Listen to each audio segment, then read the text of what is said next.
السجاد يفضل يكون اخر نقطة في الفرش.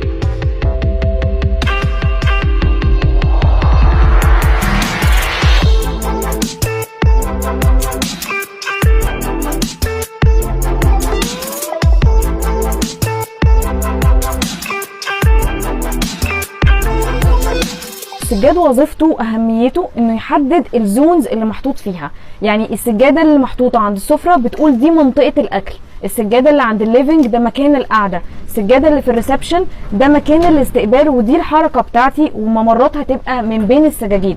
عشان كده لازم نراعي اختيار المساحه المظبوطه للسجاد في المكان الصح. سجاده السفره لازم تكون مغطيه منطقه الطعام بالكامل، يعني ما ينفعش ابقى قاعد رجلي على جزء من السجاده والجزء التاني لا، ما ينفعش ابقى قاعد الكرسي اللي من قدام بتاع السفره على السجاده والكرسي من ورا لا، لازم السجاده تكون مغطيه منطقه الترابيزه